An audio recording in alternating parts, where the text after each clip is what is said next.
Hi everyone, कैसे हो आप लोग। तो आज हम बात करने वाले हैं टाइप 46 के बारे में।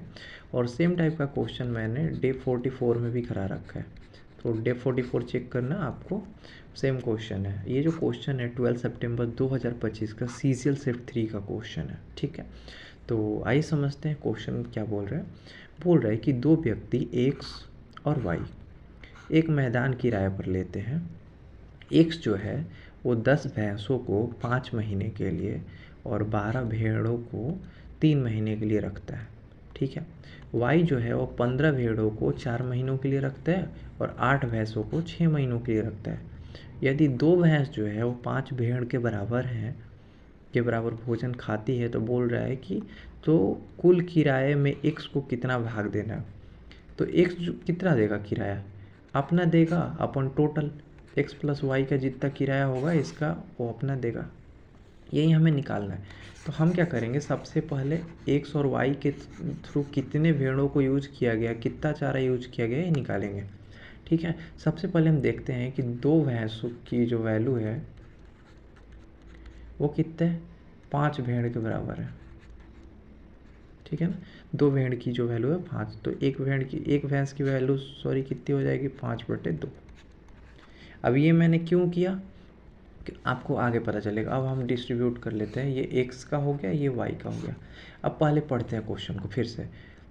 x जो है 10 भैंसों को 5 महीने के लिए यूज करता है। x जो है 10 भैंसों को, 10 भैंस, एक भैंस की वैल्यू 5/2, तो 10 भैंस की वैल्यू 10 × 5/2 और कितने महीनों के लिए, 5 महीनों के लिए। तो ये 2 से चला जाएगा, 2 5 10, 25 5 125, ठीक है। दूसरे कंडीशन में क्या बोल रहा है, इसके अलावा 12 भेड़ों को वो 3 महीनों के लिए, तो इसको कन्वर्ट नहीं करेंगे क्योंकि भेड़ में ही हम एक ही यूनिट में कन्वर्ट कर रहे हैं। तो 12 भेड़ को 3 महीनों के लिए 12 भेड़ों को 3 महीनों के लिए रखता है, तो 12 × 36, क्लियर हुआ। वो 12 भेड़ों को 3 महीनों के लिए रखता है, ठीक है। अब वाई पे आते हैं। वाई बोल रहे हैं कि 15 भेड़ों को 4 महीनों के लिए, तो भेड़ में ही है तो इसको कन्वर्ट नहीं करेंगे, 60 हो गया। सेकंड बोल रहा है कि 8 भैंसों को, एक भैंस की वैल्यू कितनी है 5/2, तो 8 भैंस की वैल्यू इंटू 8 कितने महीनों के लिए, तो 6 महीनों के लिए। ये 6 से मल्टीप्लाई कर देंगे तो ये कट जाएगा 3, 8 25 40 दिया 120, यानी कि ए की जो वैल्यू आई 65161 और वाई की जो वैल्यू आई वो 180।